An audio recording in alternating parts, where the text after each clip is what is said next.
যায়। অথচ একজন লোক আল্লাহদ্রোহী হয়ে গেলে তার বিরুদ্ধে লোক একত্রিত হয় না, উল্টো একদল সুশীল তার পক্ষে দাঁড়িয়ে যায়। দেখেন না, আজকাল বাউলরা পর্যন্ত কি ফাইজলামে শুরু করে দিয়েছে।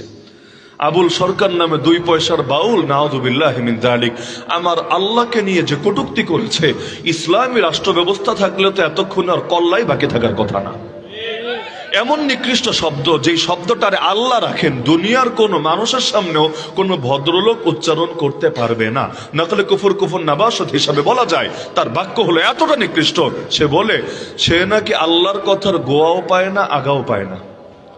এমনকি তার বাক্য হলো আল্লাহর কয় মুখ, আল্লাহর তো আমি মুখেরই আগামাথা বুঝি না, কোনটা তার মুখ আর কোনটা তার, এমন একটা শব্দ এটা আর আমার মুখে আনাই সম্ভব না। এই বাক্যটা বলেছে, বেয়াদবি করেছে সরাসরি কার সাথে? দরকার ছিল না অন্তত এই ব্যাপারে সমস্ত মুসলমান, অন্তত আর কাফের রাখেন, অন্তত সমস্ত মুসলমান ঐক্যবদ্ধ থাকবে যে আল্লাহর বিরুদ্ধে যারা বেয়াদবি করবে ওদেরকে বিচারের আওতায় আনতে হবেই হবে। যদিও সেকুলার আইন কি বিচার করবে, এই দেশের কোর্ট আর কি বিচার করবে, এই সেকুলার আইন দিয়ে আল্লাহর ইজ্জত আর কতটুকুই রক্ষা হবে, নবীর ইজ্জত আর কতটুকুই রক্ষা হবে। তারপরও যা ছিল অন্তত সেটার ব্যাপারে তো এক থাকা দরকার ছিল।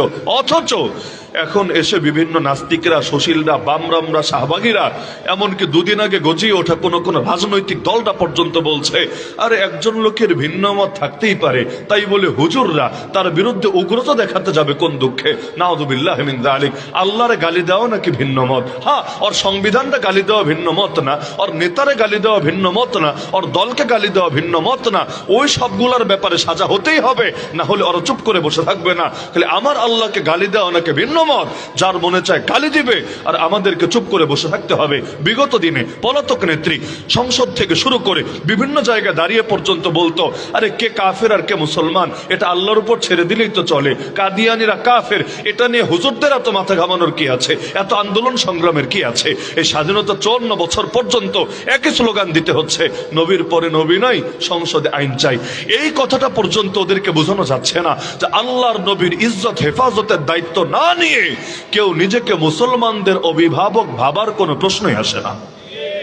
তাহলে এমন হালত হয়েছে, কোরআনের কিছু মানতে রাজি তো কিছু মানতে রাজি না। ঢাকা শহরে এক মহিলা যে আগামী দিনে বিশেষ এক দলের এমপি হওয়ার স্বপ্ন দেখছে, সে পর্যন্ত প্রকাশ্যে বলেছে, সকলে জানেন ইসলামে পুরুষের জন্য যে একাধিক বিয়ের বিধান আছে এটা সে মানে না। নাউযুবিল্লাহি মিন যালিক। অথচ বেঈমান হতে ইসলামের সব অস্বীকার করা লাগে না, মুসলমান হতে সব মানা লাগে, সব, কোনো সন্দেহ নাই। ঈমান মানেই হলো তাসদীকুন নবী সাল্লাল্লাহু আলাইহি ওয়াসাল্লাম ফীমা উলিমা মাজিউহু বিহি যরুরাতান ইজমালান ফীমা উলিমা ইজমালান ওয়া তাফসীলান ফীমা উলিমা তাফসীলান। ঈমান আনার জন্য আল্লাহর নবী যত আদর্শ নিয়ে এসেছেন আমাদের মাঝে, যেগুলো সুনিশ্চিতভাবে আমাদের জানা আছে এটা আল্লাহর নবীর আদর্শ, এটা দ্বীনের অংশ, এই সবগুলো বিষয় উপর ঈমান রাখতে হবে। যেটা অস্পষ্ট ভাবে জেনেছে এটার উপর অস্পষ্ট ভাবে, যেমন তাকদীর নিয়ে বেশি কিছু জানি না, তো যদ্দূর জানি ওইটাই আমাদের কোভাবে ঈমান রাখতে হবে। আর যেটা বিস্তারিত ভাবে জানি সেটার উপর বিস্তারিত ঈমান রাখতে হবে। তো কুফর কারে বলে? কুফর মানে সব অস্বীকার করা লাগবে তা না। আল কুফরু হুয়া আদামুল ঈমান, আল কুফরু হুয়া আদামুল ঈমান আম্মা মিন শানিহি আল ঈমানু বিহি। যেই জিনিসের উপর ঈমান আনতে হয় এরকম কোন জিনিসের উপর, কোন একটা জিনিসের উপরও কেউ যদি ঈমান না আনে এটাই যথেষ্ট তার নাম কাফেরের তালিকায় ওঠার জন্য। সারা জীবন একবার মেসওয়াক না করলে কি সমস্যা? কবিরা গুনাহ হবে? সারা জীবনে একবারও যদি মেসওয়াক না করি, কেউ বলতে পারবেন কবিরা গুনাহ হবে? হ্যাঁ, এটা বলতে পারবেন নবী সুন্নাতের আমল হয় নাই, তার মধ্যে একটু ত্রুটি আছে, কিন্তু এই ফতোয়া কেউ দেবে না যে সে কবিরা গুনাহে লিপ্ত, সে ফাসেক, এই ফতোয়া দেবে না। তো কেউ যদি ইসলামে সব মানে সব, কিন্তু বলে মেসওয়াক যে ইসলামের বিধান আমি এটা মানি না, এটা তো জঙ্গলিপনা। আধুনিক যুগে এসে ওই পশুদের মতো বনের থেকে নিয়ে ডাল দিয়ে কেন দাঁত পরিষ্কার করতে হবে, এটা তো এক ধরনের জঙ্গলিপনা। এ কথা যদি বলে বেঈমান হতে আর দ্বিতীয় কিছু লাগবে না। নাউযুবিল্লাহ। এমন এক জামানে এসেছি বড় বড় নেতারা পর্যন্ত এখন প্রকাশ্যে বলে আমরা শরীয়তের আইনই মানি না। ওই একটা দুইটা তিনটা চারটা না, শরীয়তের আইনই মানি না। আরে ভাই তুমি কে? তুমি মানার কে আর না মানার কে? যদি বলো আমি আল্লাহর গোলাম, গোলামের আবার চাওয়া আর না চাওয়ার কোনো অপশন আছে নাকি? মনিবের চাওয়াই তো গোলামের চাওয়া, মনিবের বলাই তো গোলামের বলা, মনিবের কথাই তো গোলামের কথা। গোলাম মনিবের বাইরে গিয়ে না কিছু বলতে পারে, না কিছু করতে পারে। মনিব বলে দিয়েছেন একটা, গোলাম যদি দাবি করে আর একটা, ও নিজের গোলাম দাবি করবে কোন মুখে? একদিকে বলবে আমরা আল্লাহর গোলাম, আর একদিকে আল্লাহর বিরুদ্ধে বুড়া আঙ্গুলি দেখাবে। আরে সূরা আর রহমানের চ্যালেঞ্জ গ্রহণ করুক তাহলে, ইয়া মাশারাল জিন্নি ওয়াল ইনস ইন ইসতাতাতুম আন তানফুযু মিন আকতারিস সামাওয়াতি ওয়াল আরদি ফানফুযু। হে জিন জাতি আর মানব জাতি, এই আসমান আর জমিনের বর্ডার ক্রস করতে বললে করো, করো। আল্লাহর জমিনের বাইরে যাও, সেখানে গিয়ে যা মনে চায় তা বলো, যা মনে চায় তা করো। কিন্তু না, থাকবা আল্লাহর জমিনে, থাকবা আল্লাহর মালিকানার ভেতরে, আর দিন শেষে বুড়া আঙ্গুল দেখাবা আল্লাহকে। এটা তো হয় না, এটা তো হয় না। বরঞ্চ যে যার নুন খায় তাকে তার গুণ গাইতেই হয়। এটাই স্বাভাবিক ব্যাপার না? তো কোরআনের পুরোটাই তো আমাদের জন্য হেদায়েত, পুরোটা, কোনো একটা অংশ বাদ নাই। তো এখন কোরআনে আমার আল্লাহ অতীতের বিভিন্ন ঘটনার দিকেও ইঙ্গিত করেছেন। এগুলো আমাদের জন্য হেদায়েত নাকি হেদায়েত না? কোরআনে অতীতের ঘটনা, ভবিষ্যতের ঘটনা ডাইরেক্ট কয়টা আছে? বর্তমান পৃথিবীতে যা হচ্ছে নাম নিয়া নিয়া কয়টা ঘটনার ব্যাপারে ডাইরেক্ট এগুলোর নাম আছে? হ্যাঁ, বিভিন্ন মূলনীতি আছে, বিভিন্ন ইশারা আছে, কিন্তু অতীতের ঘটনা নিয়ে কি লম্বা চওড়া আলোচনা আমার আল্লাহ করেছে। এমনকি আমার জানা মতে এক ফেরাউনের নামই কোরআনের মধ্যে ৭৪ বার আছে। কয়বার? কয়বার? 74, ৭৪ বার এক ফেরাউনের নাম। অথচ পুরো কোরআন তন্ন তন্ন করে খুঁজলে একজন মাত্র সাহাবীর নাম পাওয়া যাবে, তাও মাত্র একবার। দ্বিতীয় কোনো সাহাবীর ডাইরেক্ট নামই কোরআনে পাওয়া যাবে না।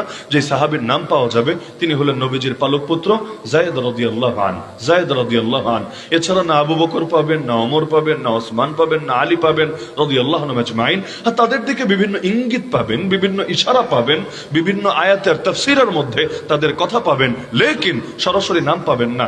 এমনকি মুহাম্মদ শব্দটা, মুহাম্মদ শব্দটা কোরআনের এই এতগুলো আয়াতের ভেতরে এসেছে মাত্র কয়বার? 4 বার। কয়বার? কোরআনের এত আয়াত ৬,২৩৬ আয়াত। যদি আপনারা আবার ৬,৬৬৬ বলেন, আন্দাজের উপর বলে আর কি লোকে, না জীবনে গোনে না গোনার আগ্রহ রাখে, ওই শুনে এসেছে বাস বলতেই থাকে, বলতেই থাকে। এখন যেটা নাই সেটা আনিয়ে দেবে কিভাবে? শ্বশুর বাড়ি থেকে অর্ডার করলেও তো আর বাকি আয়াত পূরণ করা সম্ভব না। তো ৬,৬৬৬ নাই কোরআনে, ৬,২৩৬। এর ভেতরে মুহাম্মদ শব্দটা আছে কয়বার? বলেন না, কয়বার? কয়বার? 4 বার। আর ফেরাউন আছে কয়বার? ৭৪ বার। কেন? অনেক বড় বুজুর্গ ছিল এই কারণে, অনেক বড় পীর সাহেব ছিল এই কারণে। এমনকি খালি ৭৪ বার তার নাম আছে এতটুকুই কথা না, বরঞ্চ প্রতিবার তার নাম নিলেও 50টা করে নেকি হবে। আমার নাম নিলে কয় নাকি, আপনার নাম নিলে কয় নাকি, এই মাহফিলে সবার নাম নিলে কয় নাকি। হ্যাঁ, যাদের নামের মধ্যে এমন শব্দ আছে যেটা কোরআনে আছে তাদের নয় তো এই শব্দটা অনুসারে নেকি হবে। কিন্তু এক ফেরাউনের নাম একবার নিলেই 50 নেকি, তাও সর্বনিম্ন। রমজান মাস হলে নেকি আরো বেশি, নামাজের মধ্যে পড়লে নেকি আরো বেশি। তাহলে একবার পড়লেই যদি 50টা করে নেকি হয়, 74, 74 বার পড়লে কতগুলো নেকি এক মাননীয় ফেরাউন মহোদয়ের নাম বলে বলেই আমাদের আমল নামায় যুক্ত হয়ে যায়। কি জন্য? এটা এ কারণে না, বেচারা অনেক বড় বুজুর্গ ছিল, অনেক বড় পীর ছিল, অনেক বড় গাছ কুতুব আবদাল ছিল, বরং এ কারণে কোরআনে তো আমার আল্লাহ উভয় হেদায়েত দিবেন, ভালো লাইনের হেদায়েত দিবেন, মন্দ লাইনে কি কি আছে এগুলোর ব্যাপারেও তো আমার আল্লাহ সতর্ক করবেন। তা আমার আল্লাহ সমস্ত বাতিল এবং জালেমদেরকে চিহ্নিত করার জন্য এই ফেরাউনকে বিশেষভাবে উদাহরণ বানিয়েছেন, বিশেষভাবে উদাহরণ বানিয়েছেন। এক্ষেত্রেও আমার আল্লাহ ওর মূল নামটাকে পুরো আড়ালি করে দিয়েছেন। ফেরাউন কারো নাম না, এই নামে কোনোদিন পৃথিবীতে কোনো মানুষ ছিলই না। ফেরাউন নামে পৃথিবীতে কোনো মানুষ কোনোদিন ছিলই না। ফেরাউন মানে হলো প্রেসিডেন্ট, ফেরাউন মানে হলো বাদশাহ, ফেরাউন মানে হলো রাষ্ট্রপতি। মিশরে যে প্রেসিডেন্ট হতো, মিশরীরা ওদের মাতৃভাষায় তাকে ফেরাউন বলে ডাকতো। আমাদের যারা প্রেসিডেন্ট হয় আমরা যেমন আমাদের মাতৃভাষায় তাদেরকে রাষ্ট্রপতি বলে ডাকি। তা আমার আল্লাহ ওর নামটাকে আড়াল করে দিয়েছেন, ওই ফেরাউন শব্দটা দিয়ে আমার আল্লাহ ওকে বুঝিয়েছেন। যদিও ওর আগেও বহুত ফেরাউন ছিল, ওর পরেও বহুত ফেরাউন ছিল, তো ফেরাউন শব্দটা ওর নামের সঙ্গে অঙ্গাঙ্গিভাবে লেগে গিয়েছিল। যেমন সিলেটের মধ্যে, পুরো বাংলাদেশের মধ্যে কাকের তো কমতি নাই, বহুত কাক আছে, কালো কাক থেকে শুরু করে বহু রকমের কাক আছে। তো কাউয়া বললে লোকে পুরো বাংলাদেশে একজনই বোঝে। এগুলো যায় কখনো একটা শব্দ একজনের সাথে এমন অঙ্গাঙ্গি ভাবে লেগে যায় যে ওই শব্দ বললে লাজেম মালজুমের মতো লোক তাকেই বোঝে, তার কথাটাই সকলের জেহেনের ভেতরে আসে। তো এই ফেরাউনের কথা আমার আল্লাহ এই কারণেই বেশি বেশি আলোচনা করেছেন যে বান্দা এটাকে জাস্ট অতীতের গল্প হিসাবে শিখবে না, অতীতের গল্প হিসাবে বুঝবে না, বরং এখান থেকে আগামী দিনের হেদায়েত নিবে, আগামী দিনের গাইডলাইন নিবে, আগামী দিনের নির্দেশনা নিবে। কিভাবে? যে এক ফেরাউন লোকান্তরে, লক্ষ ফেরাউন ঘরে ঘরে, আগামী দিনে কিয়ামত পর্যন্ত যত ফেরাউন আসবে নিজে জামানার মূসা হয়ে আসা হাতে নিয়ে ওই জামানার নিত্য নতুন ফেরাউনের মোকাবেলা কিভাবে করবে, বান্দা সেই সবক নিবে কোরআনের এক একটা আয়াত থেকে।